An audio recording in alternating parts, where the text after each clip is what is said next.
Hello दोस्तों, नमस्कार। मैं दीपक कुमार स्वागत करता हूं आपके अपने यूट्यूब चैनल गुरुकुल पॉइंट में। आज दोस्तों मैं लेके आया हूं मध्यकालीन इतिहास। इसके पहले मैं दोस्तों प्राचीन इतिहास को 3 भागों में बांटा गया, आप जानते होंगे। प्राचीन इतिहास, मध्यकालीन इतिहास और आधुनिक इतिहास। तो प्राचीन इतिहास के लगभग मैं मगध, उत्कर्ष, कुछ बच्चे कह रहे हैं सर मध्यकालीन इतिहास और आधुनिक इतिहास का प्लेलिस्ट बना के चैप्टर वाइज पढ़ाइए। तो आगे मध्यकालीन इतिहास मतलब अरब आक्रमण से लेके और आपके यूरोपियों के आगमन तक, यानी आधुनिक इतिहास जब शुरू होगा वहाँ तक का पूरा श्रृंखलाबद्ध, यानी आपको कहीं से कोई दिक्कत नहीं होगा। एकदम जो टॉपिक आपको देखना रहेगा वो आप देख सकते हैं। ऐसे बीच बीच में मैं टॉपिक बना देता हूँ तो दिक्कत हो जाता है कि भाई सीरियल से कोई लड़का देखना चाहेगा कि भाई हिस्ट्री को आराम से पूरा देख लें, तो दिक्कत होता है। तो प्लेलिस्ट में रहेगा तो मैं पूरा मध्यकालीन इतिहास का पूरा वीडियो श्रृंखला वाइज बनेगा, चैप्टर वाइज। आधुनिक इतिहास को भी मैं शुरू कर दूंगा, उसको भी चैप्टर वाइज रहेगा। बाकी प्राचीन इतिहास का चल रहा है, उसको आप प्लेलिस्ट से देख लेंगे। तो सबसे पहले हम ये समझ लेंगे कि मध्यकालीन इतिहास की एक अच्छे से हम लोग पहले तैयार कर लेंगे भूमिका, चैप्टर तैयार कर लेंगे कि हमको इस पे किन किन विषयों पे फोकस करना है। मध्यकालीन इतिहास में क्या क्या टॉपिक पढ़ना है, कौन कौन से वंश पढ़ने हैं, तो एक सीक्वेंस में पढ़ेंगे तो हमको ज़्यादा समझ में आएगा। ठीक है दोस्तों, तो ये शुरू करेंगे मध्यकालीन इतिहास। इसको देखो मैंने कई तरीकों में बांट दिया है। सबसे पहले हमने यहाँ पर लिखा कि भारत में अरबों का आक्रमण, यानी भारत में अरब से जो आक्रमण हुए थे उनमें कौन कौन लोग थे अरब कंट्री के। फिर तुर्कों का आक्रमण हुआ था, उसमें कौन कौन थे। तो अरब का आक्रमण में पहला आक्रमणकारी कौन था? मोहम्मद बिन कासिम था। फिर उसके बाद तुर्कों का आक्रमण हुआ जिसमें महमूद गजनवी था, मोहम्मद गौरी था।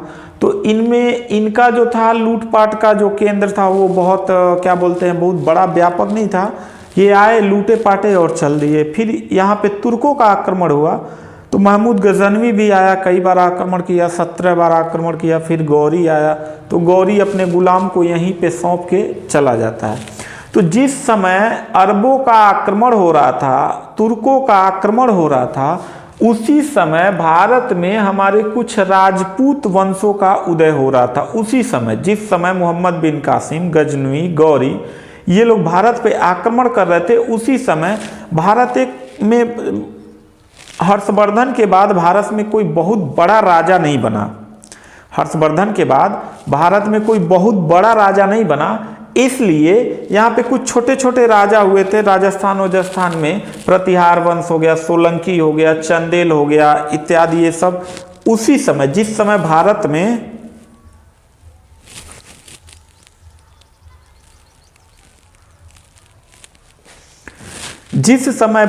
में इन लोगों का आक्रमण हो रहा था, उसी समय हमारे यहाँ प्रतिहार वंश, सोलंकी, चंदेल, कुछ राजपूत वंशों का क्या हो रहा था? उदय हो रहा था। ठीक है, तो इन दोनों को हम एक सीक्वेंस में रख के देखेंगे। फिर उसके बाद जब मोहम्मद गौरी यहाँ पे जीता हुआ राज अपने गुलामों को सौंप के चला जाता है तो वहाँ से शुरू हो जाता है सल्तनत काल, यानी गुलाम वंश। तो एक वंश शुरू होगा गुलाम वंश।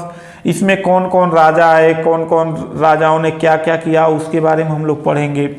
फिर खिलजी वंश आएगा, खिलजी वंश के विषय में हम लोग जानेंगे।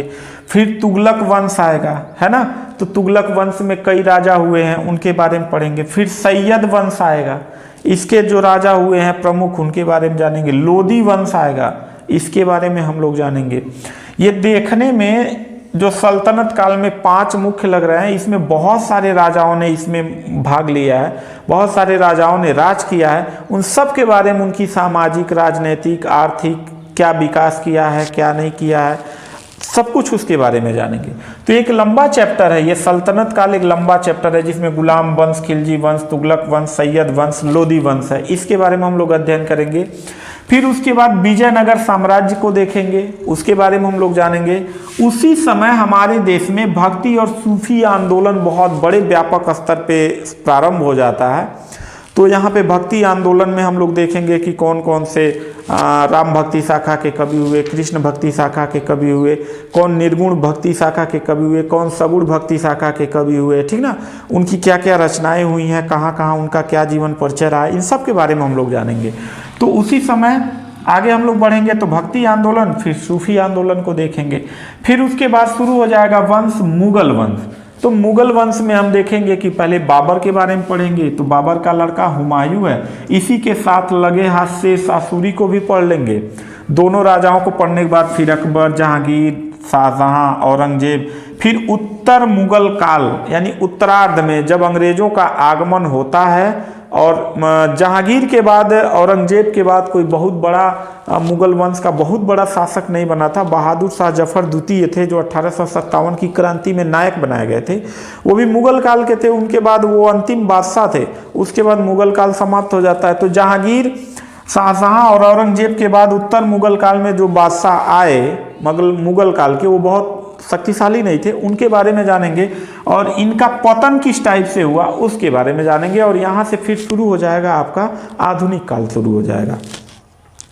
तो मैं मध्यकालीन इतिहास पढ़ाने से पहले एक थोड़ा सा मैं भूमिका बना रहा था कि आपको समझने में आसानी हो जाएगा कि किस प्रकार से हमको इतिहास को पढ़ना है। इतिहास का मतलब होता है एक सीक्वेंस में पढ़ना, एक अच्छे से टॉपिक बाय टॉपिक, एक अच्छे से पूरा सन वाइज हमको पढ़ना रहता है। तो ये थोड़ा बहुत मैंने भूमिका इसलिए बना दिया कि आपको इतिहास, मध्यकालीन इतिहास समझ में आए।